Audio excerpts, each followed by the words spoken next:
que c'était la semaine dernière, dimanche dernier, la grande campagne de solidarité pour la Tzedaka. Israël Tzedaka by Kalita en Israël pour la deuxième année consécutive. Et oui, aujourd'hui, malheureusement en Israël, plus de 1000 familles d'Olim francophones vivent sous le seuil de pauvreté.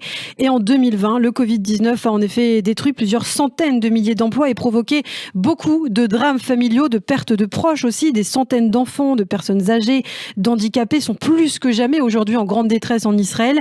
L'objectif cette année de Israël Tzedaka by Kalita a été de récolter 10 millions de shekels. Et pour parler justement de cette grande campagne et en faire le bilan, nous accueillons ce matin Marc Eisenberg, président de Kalita. Bonjour Marc.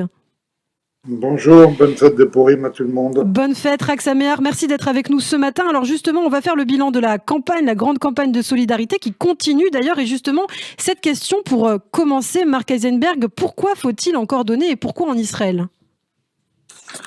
Alors, nous sommes tous très sollicités pour des causes philanthropiques qui sont excellentes et justes. Mais la tzedaka, c'est vraiment la mitzvah fondamentale, le commandement fondamental, à la fois un commandement religieux et un commandement, un devoir moral et éthique. Ne pas laisser quelqu'un mourir de faim, donner à manger à ceux qui ont faim. C'est la première mitzvah non pas dans le sens de bonne action, mais mitzvah dans le sens obligation religieuse. Dans la Torah, dans la Bible, par exemple dans le Deutéronome, on a l'impression que la Bible, qui est pourtant avare de mots, était tout à fait déjà prête à répondre à cette question. À cette objection, je suis déjà sollicité. Je ne sais pas si la Bible avait envisagé les relances téléphone, courrier, mail et WhatsApp, mais elle s'exprime là-dessus. Qu'est-ce qu'elle dit ? S'il y a chez toi un pauvre, Evion, un de tes frères, dans le pays que Dieu t'a donné, tu n'endurciras pas ton cœur et tu ne fermeras pas ta main à ton frère nécessiteux. Rachi explique, certains hésitent péniblement. Donnerai-je, ne donnerai-je pas? Aussi emploie-t-on l'expression, tu n'endurciras pas ton cœur pour ne pas donner. Et le tixpot, c'est-à-dire, tu ne vas pas empêcher d'aider ton frère qui est dans le besoin. Et on continue à insister, patoar tiftar, tu vas ouvrir, pour ouvrir tu ouvriras, c'est-à-dire tu ouvriras largement ta main à celui qui a besoin et tu lui donneras ce dont il a besoin. Autrement dit, c'est un commandement éthique essentiel, c'est la première des mitzvot, même si tu es déjà donné pour autre chose, il faut donner pour ceux qui ont faim. Alors vous m'avez posé la question, pourquoi en Israël? Puisque en France aussi, on a des coreligionnaires à aider. Pourquoi faut-il donner en Israël? Le texte que je viens de vous citer dit d'ailleurs, dans le pays, en priorité dans le pays que Dieu nous a donné de tout temps, c'est-à-dire en Israël. La raison, c'est que Israël est un petit pays, extraordinaire par sa technologie, extraordinaire aujourd'hui par sa campagne pour les vaccins, mais un pays qui utilise beaucoup de son budget pour la défense militaire, malheureusement à cause des ennemis que nous avons autour de nous, et qui n'a pas les moyens d'avoir un filet social comme la France. Oui. Il n'y a pas toutes les aides sociales qu'il y a en France, et même pendant le Covid, l'aide qui a été apportée en France aux indépendants, aux salariés, a été beaucoup plus forte que celle apportée en Israël. En d'autres termes, en Israël, la situation est très difficile pour les pauvres. 90% des Français qui font leur Olim, de manière générale, ça se passe très bien. 10% ont des problèmes de niveau de vie et parfois de pauvreté et de précarité. Cette année, avec le Covid, la situation est évidemment bien pire et c'est cette année qu'il faut aider, qu'il faut soutenir et la campagne est presque finie, il nous reste 3 jours, mais j'espère qu'on va compléter, que les auditeurs qui m'entendent vont comprendre l'importance d'aider ces familles monoparentales. La femme se retrouve avec 5 enfants à la maison, le père ne paye plus de pension alimentaire, elle les habille, ces enfants, de manière formidable pour que personne ne se rende compte de rien. mais le soir elle a des problèmes, qu'est-ce qu'elle leur met dans l'assiette? C'est des situations pareilles que nous rencontrons. Alors effectivement, on a besoin de l'aide de tout le monde. Alors justement, on va faire le bilan de cette campagne de solidarité Israël Tzedaka by Kalita, mais avant aussi, vous parliez du sens de la Tzedaka. La campagne a été organisée justement pendant la fête de Purim, dont on sait une des mitzvot et le don aux pauvres, Matanot Le'Evionim. C'était aussi important d'organiser cette campagne pendant la fête de Purim. Absolument. Pourquoi pendant la fête de Purim? Parce que dans cette notion de Tzedaka, qui est à la fois justice et charité, on ne peut faire la justice que s'il y a une certaine charité qui est faite aux plus pauvres, et se souvenir que les biens matériels que nous possédons ne sont qu'aux temporaires. Et je fais la charité pour avoir un monde plus juste. Il y a cette mitzvah spécifique de Purim. Dans aucune autre fête, il y a une obligation de donner aux pauvres. Et pourquoi? C'est une notion de solidarité. Une notion de solidarité qui est essentielle, vous allez comprendre rapidement. Lorsque je me promène à Paris et que je vois pendant l'hiver des sans domicile fixe qui restent dans la rue avec des températures négatives, j'ai mon cœur qui se serre.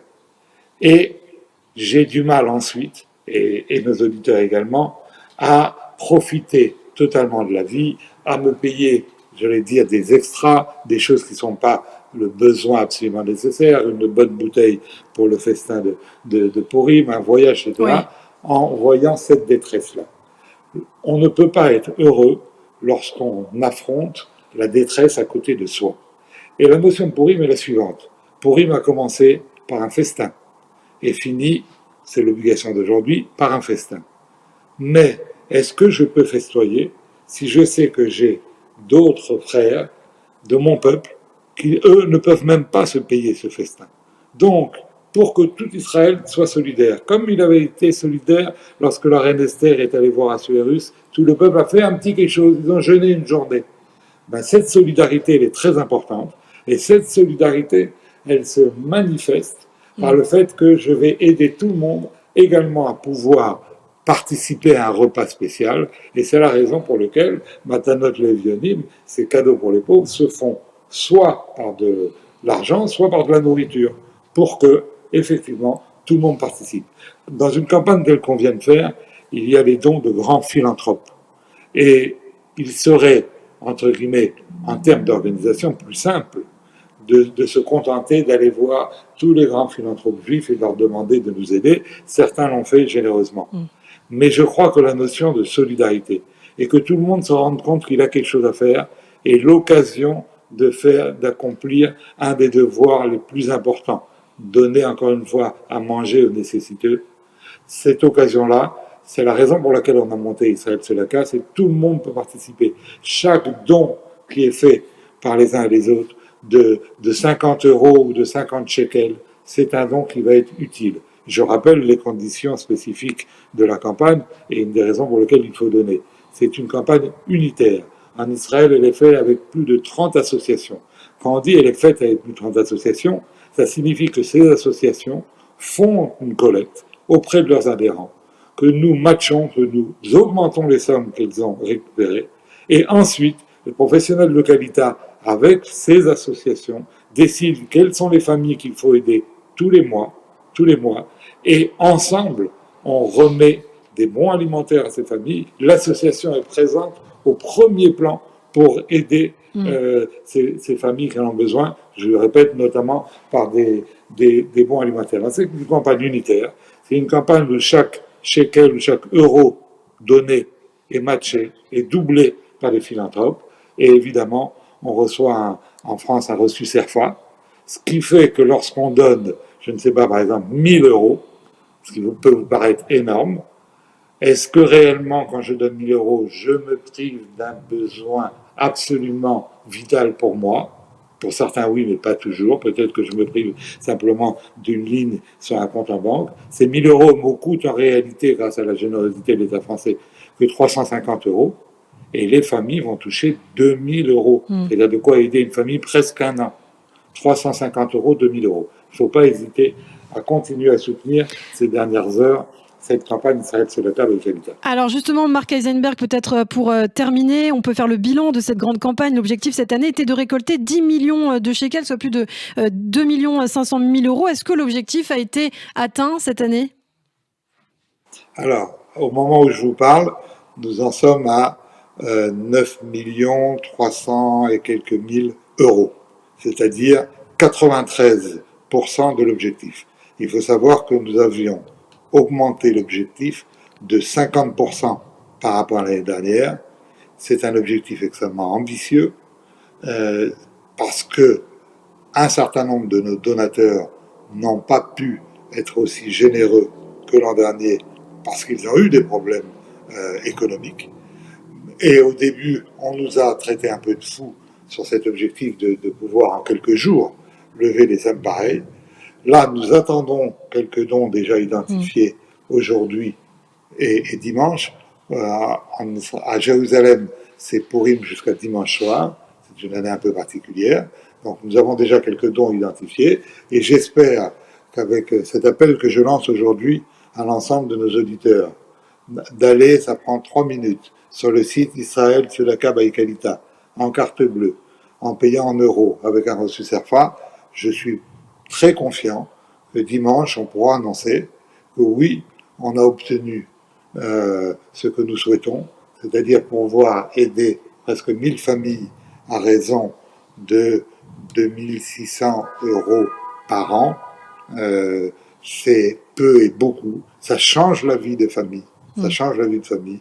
Je voudrais juste raconter 2 petites anecdotes. On a eu la semaine dernière 2 dons un peu étonnants. Un donateur qui nous a donné 100 000 shekels, 100 000 euros, qu'on ne connaissait pas du tout, qui a dit « Je ne veux pas vous donner mon nom, juste je donne ». Finalement, on a réussi à prendre langue avec lui. Je ne veux pas de merci, etc. Pourquoi vous nous avez donné? J'ai fait mon aliyah il y a 8 ans à Tel Aviv. Je ne savais pas qu'il y avait je suis français. Je ne savais pas qu'il y avait des Français qui étaient autant dans la difficulté, spécialement avec le Covid cette année, mais je ne savais pas. Et j'ai vu des vidéos de gens que vous avez aidés l'année dernière. Ça m'a fait tellement mal au cœur, je donne. Et le deuxième don, c'est une femme qui est venue nous voir et que nous aidons depuis 1 an parce qu'elle est dans une très grande précarité. Et elle est venue, elle reçoit de l'argent tous les mois d'une association avec Kalita, et elle est venue nous donner 18 shekels. 18 shekels, c'est-à-dire 4 euros, en nous disant 18, c'est Chai, c'est la vie. Je vous donne parce que grâce à vous, je suis encore en vie. Donc voilà, je voudrais dire un grand, grand merci à tous les donateurs. Plus de 3000 personnes ont déjà donné. Je voudrais dire un grand merci à tous les bénévoles qui ont travaillé en Israël. Dimanche dernier, il y avait 300 bénévoles qui ont donné 3 heures, 4 heures, 5 heures de leur temps pour appeler des francophones, pour leur demander de participer à cette solidarité, cet élan de générosité. Et pour des petites sommes, je pense qu'on peut faire beaucoup mieux, y compris en France. Et j'espère que l'année prochaine, nous aurons des milliers de nouveaux d'autres donateurs, même pour 20 euros, même pour 50 euros, pour ne pas rompre cette chaîne de solidarité. Donc j'espère effectivement dimanche pouvoir vous annoncer qu'on aura atteint cet objectif de 10 millions de shekels. Et que grâce à ça, on va vraiment aider concrètement sur le terrain la situation de familles qui sont en grande difficulté. Merci Marc Eisenberg, président de Kalita. Je rappelle 9 276 350 shekels récoltés lors de cette grande campagne Israël Tzedaka by Kalita.